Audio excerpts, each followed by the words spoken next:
Essa casa hoje está muito feliz, temos médicos, futuros médicos, cirurgiões dentistas, físicos, jornalistas, advogados, futurólogos, né? Agrônomos. E o mais importante disso tudo é essa união, é estarmos juntos, né? Agora há pouco eu falei para uma amiga aqui que é muito importante nessa vida a gente amar. É isso que traz para a gente alegria, é isso que traz energia para estarmos vivos.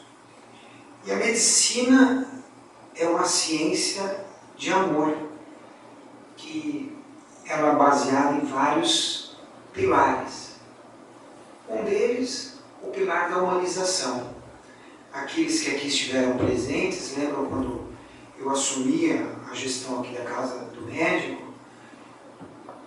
levantei a bandeira da humanização da saúde, do olhar ao próximo, do cuidar, do olhar no olho, da importância do médico estar mais, apesar de toda a inovação, de toda a tecnologia, que é muito importante, mas dessa importância da humanização. Esse é um pilar fundamental de que todos nós, profissionais da saúde, todos nós, seres humanos, não podemos perder a essência da humanização. Essência essa que ficou muito enfático, ficou muito contundente, essa necessidade após uma pandemia, após tantas perdas, após tantas dores. Mas ao lado da humanização, nós temos que ter um outro pedestal, um outro alicerce, que é a tecnologia, a inovação e a ciência. Todas as carreiras, e a medicina principalmente, precisam da pesquisa, precisam da inovação, precisam da ciência. Esse é um alicerce que não pode ser nunca negado. Pelo contrário, ele tem que ser valorizado. Se nesse momento estamos aqui, é porque a ciência, a passos largos, nos trouxe as vacinas e controlamos uma pandemia que nós nunca poderíamos imaginar que iríamos lidar com ela. Sendo assim, essa casa hoje terá um momento de reflexão para falar sobre inovação, sobre ciência, sobre futuro. Antes de eu passar a palavra ao meu amigo Pablo, eu queria agradecer de antemão alguns parceiros, amigos e patrocinadores, que não se faz nenhum evento sem parcerias. Eu queria agradecer a Drogal Farmacêutica, a Frias Neto Consultoria de Imóveis, ao HFC Saúde, a Intermedice, a Santa Casa Saúde, ao Cicobi Unicentro BR, por todo o apoio, a Unimed Piracicaba e a Uniprime do Brasil. Muito obrigado de coração o apoio e a presença de vocês aqui. O palestrante de hoje, eu já conhecia de nome, eu já tinha no meu coração muita vontade de conhecê-lo pessoalmente, hoje estou realizando o desejo. E às vezes, em uma conversa dentro da Faculdade de Odontologia com o professor Pablo, eu falei, professor Pablo, eu gostaria muito de convidar o professor Marcelo para estar aqui, trazer um pouquinho da experiência dele como na época, ex-reitor, como pesquisador, como homem da ciência. E o Pablo, de uma forma muito solícita, amiga, e como um grande defensor da pesquisa, gentilmente fez esse contato. Então, eu queria convidar o meu amigo, o professor Pablo Agostinho Vargas, professor da Faculdade de Odontologia de Piracicaba, do Departamento de Estomatopatologia, o qual eu tenho muito orgulho de estar lá como aluno dele, para que apresentasse o nosso palestrante de hoje. Pablo, por favor.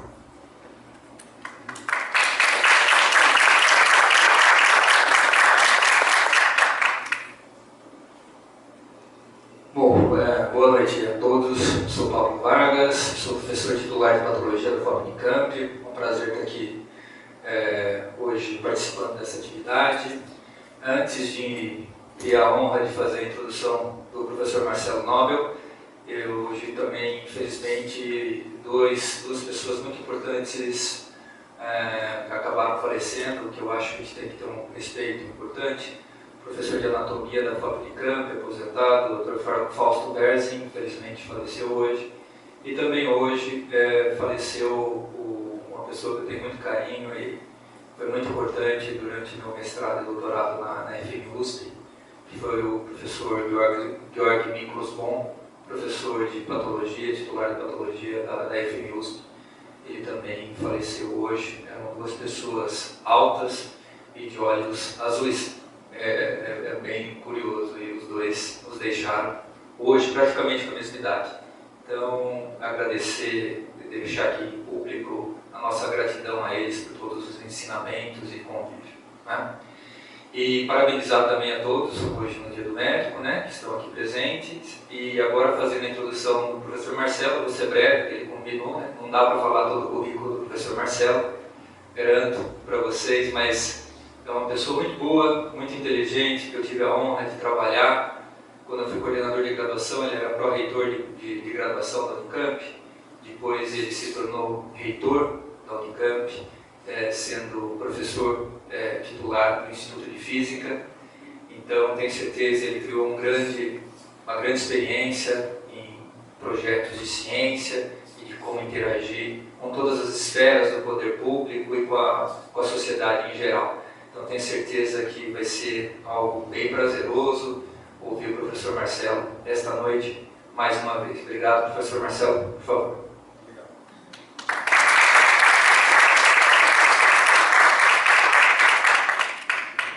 Boa noite.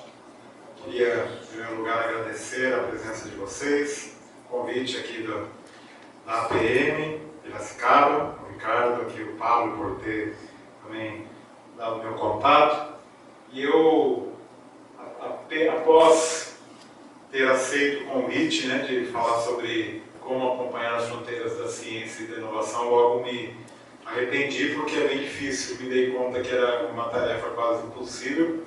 Mas eu tentei aqui fazer uma apresentação para tentar mostrar um pouquinho das possibilidades e da importância, de uma maneira geral, da ciência e da inovação para a nossa vida e para o nosso futuro. Eu aqui já deixo de antemão aqui meus contatos, Twitter, Instagram. Hoje em dia a gente vive nessas redes sociais, né? Meu canal aqui tem um canal também de conversas, entrevistas no YouTube. Então, tentando sempre divulgar um pouco de ciência e tecnologia e da importância da educação para as pessoas. Bom, antes de começar, eu queria aqui fazer uma homenagem, então, né, ao Dia dos Médicos, né, que é o dia de hoje.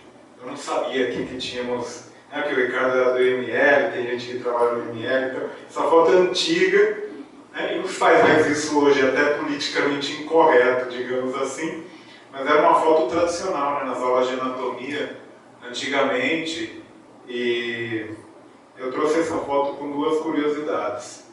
A primeira é também uma homenagem ao meu pai, né? Meu pai era o professor aqui dessa turma, que está aqui com um bigodinho aqui deixa eu contar aqui ele, esse aqui é meu pai, né? Depois ele saiu dessa área e se tornou psiquiatra e foi para outra área da medicina, né? E inclusive ele tomou essa decisão depois dessa situação, porque na época ele teve tuberculose antes da invenção da penicilina, para vocês terem uma ideia, né? Então ele, na verdade, não é que não tinha sido inventado, não era difundido. Então ele passou 2 anos num sanatório lá na Argentina e se tratando da tuberculose, e aí ele mudou de área. E eu sei que é um pouco arriscado nesse momento que a gente está vivendo. Isso aqui é na Universidade de Buenos Aires, né, na Argentina. E eu queria que alguém chutasse quem que é esse sujeito que eu marquei aqui. Alguém tem uma leve ideia? 1950, talvez isso aqui seja 1950, 50 e poucos. Alguém chuta? É um personagem muito conhecido. Não? Esse daí é o Che Guevara. Pra vocês terem uma ideia, ele estudou medicina. Depois, por isso que eu falei que é arriscado no momento político que a gente está vivendo, falar sobre isso, né? A gente está vivendo uma polarização, mas é realmente curioso os caminhos, né, diferentes que a vida pode levar. Então, essa aí é a turma, é aí uma foto em homenagem aos médicos aí. Bom, voltando ao nosso tema. A gente tem, de uma maneira geral, acaba tendo ciência eu pus aqui entre aspas, porque às vezes não é bem ciência, né? Como vocês podem ver aqui. A gente tem presença da ciência em tudo, né? Nesse microfone que eu estou falando, no computador, no celular, em todos os equipamentos tecnológicos, mas também ela aparece de diferentes maneiras, né? Aqui isso aqui eu tirei uma foto do lado da minha casa, lá em Campinas, né? Ó, do ondulado ao liso na velocidade da luz, é um cabeleireiro, certo? Então vocês veem aí a ciência aparecendo, ou para o pessoal aqui que conhece, né? Método cientificamente comprovado para perder peso, vinagre de maçã curando colesterol, essas bobagens que a gente ouve, né? Aqui na área da física, que é a minha área, né? A cura quântica, sal integral quântico e umas certas pseudociências que aparecem por todos os lugares. E é importante às vezes a gente perceber que existe a ciência, existe a pseudociência e existe todo um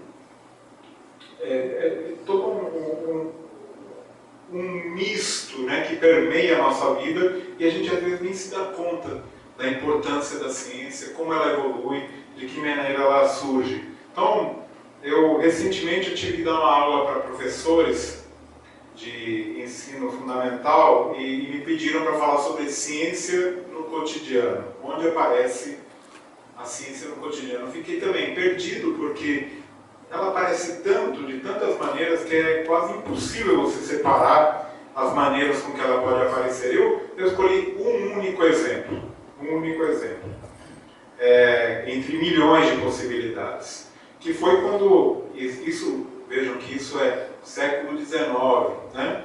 Ainda no final do século XIX, quando foi percebido, né, que a luz, que a gente chama de luz, né, a luz visível, que veio aqui entre uma minúscula fração de algo muito maior, que é o chamado espectro eletromagnético. A gente tem a luz que os nossos olhos conseguem captar como luz, né, que a gente enxerga as cores, etc., mas que temos aqui também o infravermelho, o ultravioleta, temos os raios-x, os raios gama, ondas de rádio de diferentes frequências, tudo na realidade é a mesma coisa, só muda o comprimento de onda ou a frequência dessa chamada luz.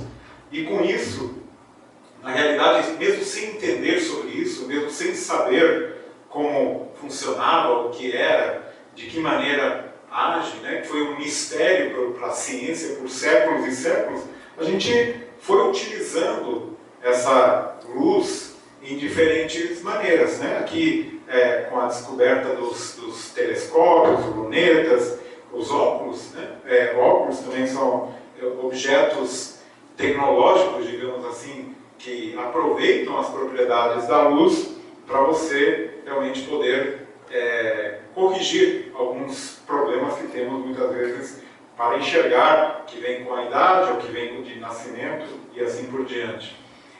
Aqui podemos ter, né, uma câmera que lê aí no infravermelho, para a gente, foi tão usada, né, agora na pandemia, para ver se as pessoas tinham febre, não tinham febre e assim por diante. E aqui, vejam, isso 1895, já estou falando no final do século XIX, sem querer uma descoberta aqui que foi os raios-x também. Aqui na área de saúde, na área médica, não preciso nem falar da importância dessa descoberta.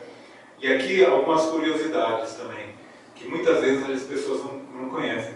Isso aqui, na época que foi descoberto o raio-x, as pessoas estavam tão maravilhadas que tinha, olha isso aqui, era máquinas de raio-x nas lojas de sapato, para as pessoas experimentarem e colocarem ali o pé e ver que tamanho de sapato que era. Vocês já pensaram a quantidade de funcionários, coitados, que morreram com, né, com radiação ou que ficaram doentes com câncer, provavelmente? Não tinha o mínimo problema de tirar centenas de raio-x por dia para saber o tamanho do pé. Imaginem só as coisas que eventualmente se faziam. Depois, também final do século XIX, né, descoberta do rádio, já nos anos 20, a invenção da televisão, e aqui eu poderia continuar infinitamente aqui com descobertas, só falando de aplicações de radiação eletromagnética ou ondas eletromagnéticas, rádio, televisão, aqui o desenvolvimento que foi a fibra óptica, né, para transmissão de sinais, aqui posteriormente o micro-ondas, né, o forno de micro-ondas também, micro-ondas é radiação eletromagnética e faz parte do mesmo fenômeno, e assim vai. Hoje em dia nós temos toda a discussão e questões do aquecimento global, com a camada de ozônio, como ela protege dos raios que vêm do Sol, e como eu já disse, isso aqui é absolutamente infinito, né? Como a radiação também influencia aqui nosso clima. Aqui temos um exemplo de uma tomografia, né, computadorizada, a própria luz do Sol, né, que é responsável pela fotossíntese e, no fim, é responsável por toda a área de biologia e de entendimento da natureza e da nossa vida, de uma maneira geral, que, se você for um pouco mais longe, na realidade, é também o responsável, o Sol, na verdade, as plantas e os animais são os responsáveis pelo próprio combustível fóssil, né? Vocês viraram fóssil e armazenaram aquela energia que, na realidade, veio do Sol e está armazenada na forma de combustível fóssil hoje em dia, que também, então, se a gente for pensar os desenvolvimentos que isso vai causando. E aqui eu só ponho outro exemplo curioso, interessante, né, do Pierre e da Marie Curie, que descobriram a radioatividade, que também aqui eu coloco como exemplo porque, primeiro, pode levar para o bem, como, né, tem tantas coisas que a gente faz, mesmo na área médica, né, com radioterapia, com tantas outras possibilidades, mas também pode levar para lados complicados, como, por exemplo, foi a bomba atômica e tudo mais. Outro caso curioso, né, aqui, do Pierre e da Marie Curie, que eles, na época que descobriram a radioatividade, eles iam numa palestra como essa, e vinham com uma pedra de urânio, né, na mão radioativo, ficavam passando pela plateia, né, o coitado do Pierre Curie morreu atropelado por uma carroça. Mas a Marie Curie desenvolveu, afinal, o câncer na sua vida. Imagina o fato de não conhecer e não entender tantas coisas que a gente tem. E às vezes a gente também, pela falta de conhecimento e falta de perspectivas, acaba caindo na pseudociência. Aqui um exemplo que eu sempre gosto de comentar. Isso aqui é uma notícia de 2003, vejam só. 2003. Isso depois virou moda no Brasil inteiro, em todas as cidades. Em 2003, quem falasse ao celular no posto de gasolina, levaria, olha, em 2003, uma multa de R$400. E quem for pego duplamente, tem uma reincidência. Isso aqui, e a desculpa era a seguinte, vejam, o motivo seria evitar que ondas eletromagnéticas ou mesmo uma faísca produzida pelo aparelho venham a explodir nos tanques de combustível. Bom, na época ainda, quem é um pouco mais velho, aqui a maioria do público mais jovem, mas os mais antigos aqui, né, vão lembrar que antes tinha um tijolão, né, que a bateria saía, né, a gente tinha que carregar a bateria separada, etc. Podia acontecer, mas eles esqueceram aqui, né, que a radiação eletromagnética, na verdade, a luz do Sol é uma radiação eletromagnética, né? Qualquer outra onda de rádio, onda de televisão, o que você vai fazer? Vai blindar? Né? escrevi na época um artigo sobre isso, né, falando, olha, se você for pensar em probabilidades, a probabilidade de um acidente acontecer é tão baixa que é melhor falar no posto de celular do que falar fora. Primeiro que você está dirigindo pode ser complicado. Se você for parar fora de um posto, você corre o risco, mais risco de morte, porque pode ter um assalto, né? Alguém pode... Então você tem que considerar todas as variáveis que existem.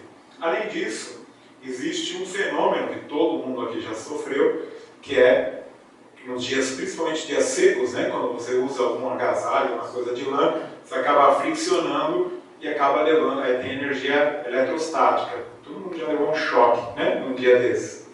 E a energia eletrostática, sim, é perigosa. Então, o que eu argumentava para explodir um posto, quero dizer, o que eu argumentava no artigo era o seguinte, bom, você tem que então descer do posto a 200 metros, empurrar o carro, chegar no posto, depois tem um motor de ignição, que também pode provocar faísca.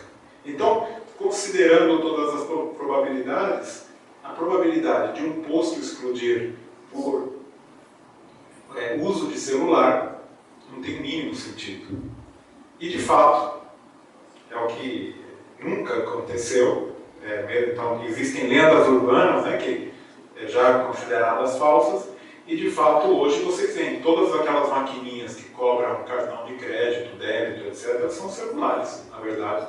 São celulares que usam aqui a tecnologia. Então, você vê que é importante ter a base científica, o entendimento científico, mas mesmo assim, muitas vezes, acaba as fake news, as notícias erradas, as falsas ciências, a pseudociência acaba prevalecendo porque vai por caminhos um pouco diferentes. Muitas vezes é falta de entendimento, de conhecimento, e muitas vezes é para, eventualmente, tirar alguma vantagem espúria. Aqui não vou entrar nessa discussão, mas é o que de fato acaba acontecendo. Na ciência, de fato, aqui é uma capa da revista Science, que é uma das principais revistas que a gente tem no mundo. Isso é de 2005. Eles colocaram ali 125 questões que a ciência ainda não sabe responder. Aqui eu pensei algumas, tá? Não sabemos ainda responder, e para isso mesmo a gente precisa mais gente fazendo ciência, mais gente estudando ciência, estudando como a ciência funciona, como as coisas acontecem, porque de fato tem muita coisa complexa que a gente ainda não sabe e precisa saber, e para isso mesmo é preciso se formar, é preciso estudar, e é complicado, né? É difícil saber. Então você tem aqui, também aqui homenagem ao Ricardo, né, que está fazendo doutorado, é isso? Então aqui é um gráfico que mostra, ó, isso, aqui tem um detalhe, como a gente lida com as coisas, de que maneira os trabalhos mudam e como a gente tem feito, na minha opinião, uma formação errada. Aqui no Brasil a gente tem a tendência de ter uma formação muito conteudista, excessivamente conteudista e pouco geral. A gente precisaria ter uma formação mais ampla, mais geral, para formar pessoas para o mercado de trabalho que a gente não sabe como vai ser daqui a 20 anos. Não sabemos. Então, aqui uma comparação, né, do gerente para o hotel na China, né? Isso em 1986 e depois em 2018. 86, por curiosidade, foi o ano que eu entrei na faculdade.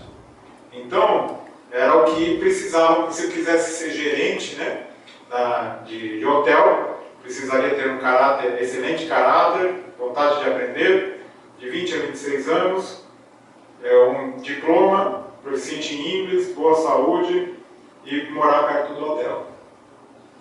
Agora não, você precisa ter já uma certa experiência, não querem mais talvez um jovem, né? Querem alguém com experiência, uma atitude por positiva, foco no serviço ao consumidor, habilidade de trabalhar independente, níveis importantes para eficiência em tecnologia de informação, mínimo 2 anos de experiência de trabalho, ou seja, mudou.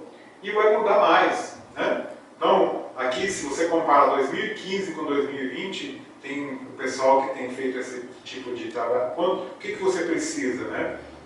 Resolver problemas complexos, pensamento crítico, criatividade, lidar com pessoas, coordenar, inteligência emocional. Tem uma série, olha, nenhuma habilidade aqui a gente aprende sozinho. Ela precisa ser treinada, ela precisa ser gerenciada. E, de fato, quem aqui faz faculdade, ou quem aqui ensina em alguma universidade, sabe que a gente se preocupa demais com o conteúdo e se preocupa muito pouco com esses chamados soft skills, né? São as habilidades que a gente precisa desenvolver cada vez mais.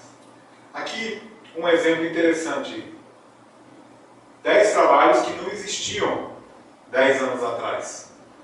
10 anos atrás, né? Aqui, por exemplo, desenvolvedor de aplicativo de celular, condutor de Uber, estou pegando alguém aqui, gerente de sustentabilidade, cientista de Big Data, de dados, operador de drone, né? E assim por diante.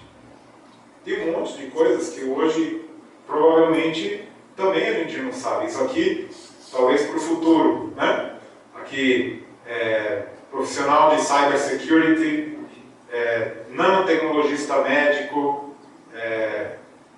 aqui gerente de avatares, né? No metaverso, e assim por diante.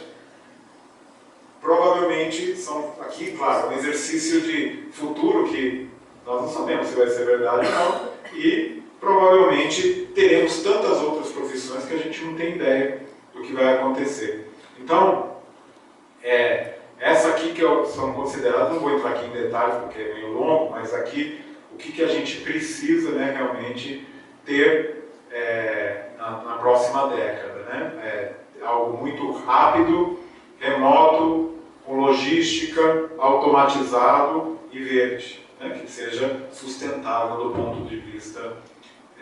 Eu não vou desenvolver aqui isso agora, mas é algo que realmente precisa, as pessoas precisam estar de olho, entender, né?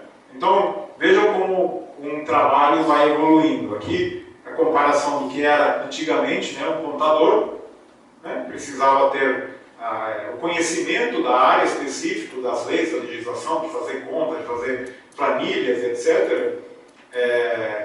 E hoje, o que é mais importante é o chamado cientista de dados, né? Que precisa saber programação, visualização de dados, modelos de negócio e assim por diante. Então, mudou. E muda o tempo todo. E nós não sabemos como vai mudar. Então, o que a gente precisa é oferecer uma formação mais ampla, né? Então, o que certamente vai precisar? Também aqui eu não vou entrar em grandes detalhes, mas são as habilidades, né, que são imaginadas que precisam, que cada uma pessoa precisa ter para se desenvolver no futuro. Aqui eu estou pensando aqui nos jovens que estão aqui, né?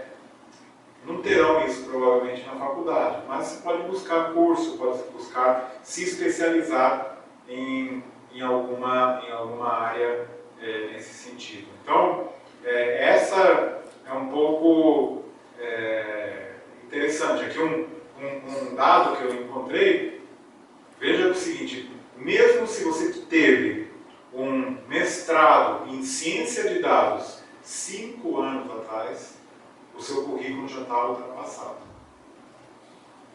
Por quê? Porque você aprendeu uma linguagem que não existe mais. Aprendeu coisas que não estão obsoletas. Eu costumo sempre dar um exemplo meu, no meu caso. Eu sou físico, como foi mencionado. Eu tive no meu currículo, né, na minha formação, para dar um exemplo, 60 horas de vácuo e criogenia. Eu aprendi como se faz vácuo, como manter vácuo, como fazer criogenia. Eu, por acaso, usei que eu fui para essa área, mas 99% dos meus colegas nunca usou. Eu preferiria ter tido aula de ética, ou aula de contabilidade, ou aula de filosofia, de qualquer outra coisa, porque depois minha carreira, minha vida foi me levando para outros caminhos, que eu não sabia qual era, naquela época que eu me formei. Então acho que isso é importante, que a ciência, a tecnologia, o mercado de trabalho evolui de uma maneira muito rápida e a gente não necessariamente tem essa formação. Então aqui indo para o lado um pouco da ciência. Então eu fui pesquisar o que eu podia falar um pouco das fronteiras da ciência, da tecnologia, o que está acontecendo, eu percebi que eu estava com bastante problema, porque tem muita coisa acontecendo, né?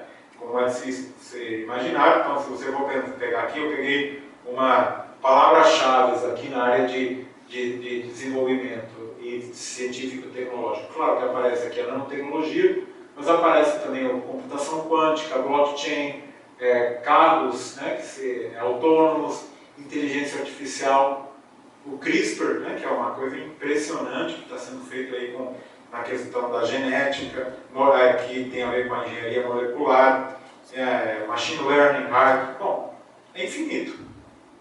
E para cada uma dessas palavras, se você for abrir, é mais infinito ainda, porque você começa a desenvolver, né? Em nano, né, por exemplo, se você pega, eu peguei nano porque é a minha área que eu entendo um pouquinho mais. Então, se eu pego nanotecnologia, você não vai conseguir ler aqui, né? Mas tem aqui biosensores, a defesa, cuidados médicos, tem aqui as nanoestruturas, tem aqui nanomateriais, polímeros, e vai. Isso aqui abre infinitamente. Aí eu peguei, e você pega uma dessas áreas aqui que são nanomateriais ou nanopartículas, e aqui você tem nanopartículas, você pode ir para os têxteis, para o biomédico, para cuidados de saúde, para agricultura, para alimentação, área industrial, eletrônica, meio ambiente, energia renovável, e cada uma dessas, consequentemente, abre para um monte de outras. Então, é impossível dar essa palestra, por isso é impossível, mas dá para ter uma ideia, dá para ter uma noção. E aquilo que depois eu vou terminar com isso, mostrar que para você chegar na fronteira do conhecimento, infelizmente hoje, você precisa ir na fronteira, mas se ultra especializar em algo. E você, muitas vezes, com isso, acaba perdendo a perspectiva. Deixa eu dar um exemplo para vocês. Aqui, por exemplo, eu tentei buscar alguma coisa sobre nanotecnologia, para dar uma introdução daquilo que eu, por exemplo, faço, para dar um exemplo para vocês. A nanotecnologia em ciências biomédicas. Aqui também tem, ou na área de saúde, se podemos dizer, temos milhares de aplicações, né? Aqui eu vou ler aqui, desinfecção, em carreamento de fármacos controlado, né? Aqui tem uma história engraçada, vou aproveitar e contar, né, para quebrar o clima aqui. Eu trabalho com essa área, né, de nanopartículas que às vezes podem ser carreadores, né, de remédios, fármacos, né? Em inglês, isso se chama drug delivery, né? Eu tinha um aluno colombiano que foi parado na fronteira da imigração americana e falou: o que você trabalha? Eu trabalho com drug delivery. Não é talvez a melhor tradução possível, certo? Mas, então, aqui temos implantes, né, engenharia de tecidos, nanodispositivos biomédicos, diagnóstico, biodetecção, imageamento médico avançado, identificação, segurança, logística, tecnologias que são chamadas lab on a chip, que que é aquela, né, detecção que você põe, como aconteceu agora, né, esse desenvolvimento rápido da detecção da Covid, né, você põe ali a saliva, rapidamente tem aí um diagnóstico, uma possibilidade rápida, né, de testagem, nanomedicina, remédios e assim por diante. E com isso você pode separar em em frentes diferentes, né? O diagnóstico, que é muito interessante, muito importante, a terapia e o monitoramento, que também tem toda uma área de desenvolvimento impressionante. O que acaba acontecendo é que todas essas coisas acabam combinando, resolvendo e andando juntas, porque tem o desenvolvimento da nanoestrutura, toda a química envolvida com isso, mas depois também tem como essa nanoestrutura interage com o corpo humano, toda a questão de nanotoxicidade, como ela vai ser absorvida no corpo, vai ser eliminada, todos esses estudos são fundamentais e muito difíceis e muito complexos, para vocês terem uma ideia. Então aqui só um exemplo, né, no caso da Covid, né, eu também não vou entrar em detalhe, tem aqui depois, eu posso apresentar aqui as referências, mas todo o desenvolvimento da detecção do vírus, da vacina, do tratamento, tem utilizado aqui toda uma complexa rede de infraestrutura científica. Para entender o vírus, você precisa raio-x, você precisa microscopia eletrônica de alta precisão, você precisa entender como esse vírus se comporta, por que ali, mudando um spikezinho ali, muda completamente a transmissão, muda o comportamento, como ele age no corpo. São muitas ações e muita ciência envolvida, e são milhões, milhares, talvez milhões de pessoas, cada uma contribuindo com um pedacinho, cada uma contribuindo com uma questão, até chegar naquilo que a gente eventualmente vê. E realmente, eu acho algo absolutamente impressionante que a gente tenha conseguido avançar tão rapidamente numa doença tão difícil e tão complexa. Né? E é realmente impressionante como a ciência conseguiu evoluir. Claro, tinha toda uma estrutura por trás, toda uma série de estudos já feitos com coronavírus, mas mesmo assim é algo bastante impressionante. Para dar um exemplo do que a gente faz no laboratório, eu vou só lembrar aqui um pouco tamanhos, porque às vezes a gente não lembra muito bem o tamanho, porque é difícil mesmo pensar na escala nanométrica. Para você ter uma ideia de tamanhos, uma bactéria tem da ordem de 100 mil nanômetros. Eu vou falar em nanômetros, que são 10 a menos 9 metros, ou seja, 1/1000º do metro ou 1/1000º do milímetro. Você pega 1 milímetro, divide por 1000, 1/1000º, então, desculpa, por 1 milhão, 1 milímetro, se divide por 1 milhão, 1/1000º do milímetro é um nanômetro. A bactéria é imensa, a bactéria tem 100 mil nanômetros. As células, tipicamente as células, têm da ordem de 10 mil nanômetros. Proteínas, enzimas têm da ordem de 1000. Os vírus são da ordem de 100 nanômetros, 100 a 500 nanômetros, são pequenininhos. E a gente trabalha, eu trabalho com nanopartículas, tá? Eu produzo nanopartículas que são da ordem de 10 nanômetros. Então, aqui eu estou exagerando, né? Uma nanopartícula vermelhinha aqui, perto de uma célula. Na verdade é muito menor, tá? É 10 mil para 1, tá? Vocês conseguem imaginar isso? É realmente muito, muito pequenininho a nanopartícula que a gente trabalha. E a gente faz essas nanopartículas para diferentes possibilidades. Eu não vou aqui entrar em grandes detalhes, mas o que a gente faz? Por exemplo, eu trabalho com magnetismo. Então, a minha base aqui é óxido de ferro, que é muito, muito comum. Ferrite, aquele pozinho de ferro que vocês encontram por aí, limalha de ferro, óxido de ferro. O ferro, quando fica no ar, ele oxida, vira FeO2O3 ou Fe3O4 e é uma partícula de ferro oxidada que ela é magnética. Então a gente produz com técnicas, eu também não vou explicar aqui porque não tem tempo, com técnicas químicas a gente produz essas partículas com um razoável controle. E essas partículas são como minúsculos ímãzinhos. Minúsculos ímãs que a gente consegue produzir, e não só produzir, a gente consegue funcionalizar, quer dizer, fazer uma conexão dele, uma proteção biocompatível, uma funcionalização, depois você coloca um espaçador e depois você consegue fazer a derivação, que é o final, que é o finalzinho dessa molécula, que pode ter aqui um remédio, né, um fármaco, pode ter uma chave específica, que eu vou comentar depois, e você pode eventualmente ter qualquer coisa aqui. Você pode conectar qualquer tipo de medicamento. Então, a primeira aplicação evidente, a mais simples de todas, qual é? É simplesmente usar essa nanopartícula para uma chamada liberação controlada, como um carreador magnético.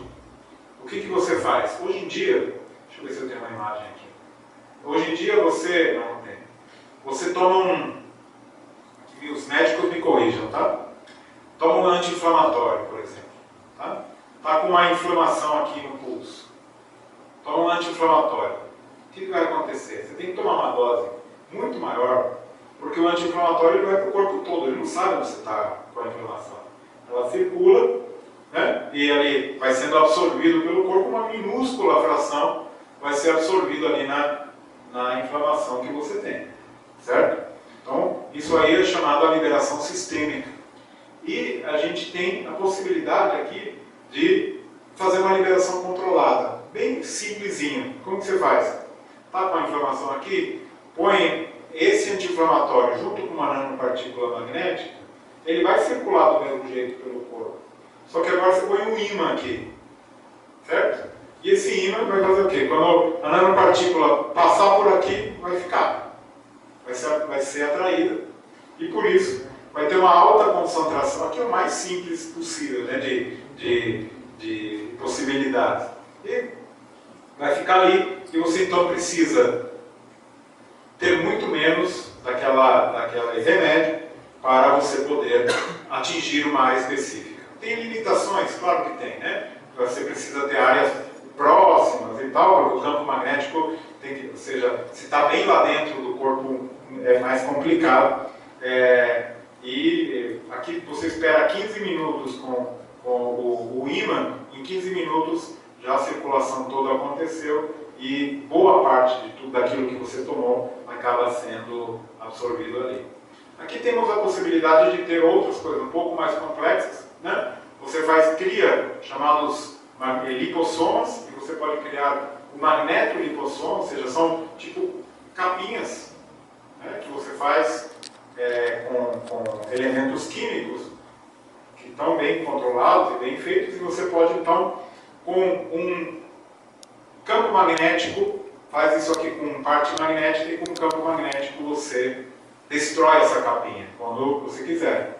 Então, chegando aí, então aqui ó, que eu tinha falado, então você pode atingir um dado local e depois ao aplicar um campo magnético, pode ser aquele campo magnético de um equipamento de ressonância, qualquer coisa assim, você destrói essa capinha e o remédio que está lá dentro é liberado. E por isso você consegue atingir certas partes específicas. Tá? Então, isso é algo que a gente consegue fazer o lipossoma, o magnetolipossoma, consegue colocar o remédio dentro e consegue realmente trabalhar. Mas eu gosto mais dessa outra aplicação, que eu acho incrível, que é a chamada hipertermia magnética. A hipertermia magnética é o mesmo princípio. A gente tem aqui uma nanopartícula magnética, onde a gente também faz funcionalização, e na realidade aqui, em vez de colocar um remédio, a gente coloca o que é chamado uma chave molecular. Essa chave, ela só vai conectar caso, num tumor de câncer. Tá? Ela conecta somente com um tumor específico, o câncer de intestino, câncer de esôfago. O pessoal já sabe, já estudou, já investigou, sabe qual é a chave molecular específica. Então o que você faz? Injeta essa nanopartícula com a chave específica no ligante. Depois de 1 minuto, essas nanopartículas vão conectar nesse tumor. Por exemplo, aqui é um tumor ainda muito pequeno. Né? Lembrem aqui que aqui a gente está falando de nanopartículas. Então, um tumorzinho que talvez uma metástase começando, um tumor bem pequeno. Quando essas nanopartículas estão aí, depois de meia hora que o paciente tomou essas partículas, liga um campo magnético alternado. Põe o paciente num equipamento desses de ressonância magnética. Alguém já fez aqui ressonância magnética, né? Fica aquele barulho é o magneto, né? Jogando campo magnético. E o que as partículas fazem? Elas são ímãs, elas seguem aquele campo magnético. Elas começam a vibrar. E elas estão dentro de um tecido. Então a partícula vibrando muito fortemente dentro do tecido acaba aquecendo. É o mesmo princípio do micro-ondas. Né? Ele aquece o tecido e você consegue subir temperatura, chega a 45, 50 graus. As células de câncer geralmente não sobrevivem a temperaturas acima de 45 graus. E, com isso, você literalmente torra, digamos assim, né, os tumores, principalmente os tumores pequenininhos. Né? Dá para trabalhar com tumores maiores, mas demora mais tempo, são mais vezes o tratamento. Essa tecnologia, então, é uma tecnologia que já está, eu não estou inventando aqui que vai ser um negócio do futuro, já está acontecendo, tá, gente? Então, é algo que está indo e você consegue, então, fazer coisas absolutamente incríveis em todas as áreas também, né? Então, ajudando no tratamento, melhorando a decisão, bom, em praticamente tudo, né, você consegue ter esse tipo de atividade. Eu peguei como exemplo algo que é nosso, né, que é de um colega aí da Unicamp, a professora, deixa agora eu esqueci o nome dela, da computação, está aqui escrito, mas ficou muito pequenininho. Sandra Almeida, né? Ela fez um aplicativo incrível, né, que é um software que com uma foto do celular, você tira a foto e ela conseguiu uma precisão de 86% na detecção de câncer de pele. E com isso tem, por exemplo, uma empresa aqui já, uma startup, a Unicamp, que desenvolve softwares e dispositivos para detecção de câncer de pele. Basta uma fotografia de celular que você já consegue coisas assim. Isso tem avançado muito, tem crescido muito. Então, é isso, né? O Google vai diagnosticar sua doença com os resultados. E, de fato, é algo que, com o desenvolvimento da inteligência artificial, vai ficar cada vez mais preciso. É algo que a gente tem que ficar de olho, mas sempre com cuidado, porque assim, como temos muita gente competente, boa e séria, tem muito charlatão, tem muita gente com más intenções que leva para o outro lado. Então sempre temos que pesar e ver que caminho tomar. Bom, eu vou terminando aqui simplesmente com o que eu tinha comentado, que eu achei um gráfico nos slides interessantes, né?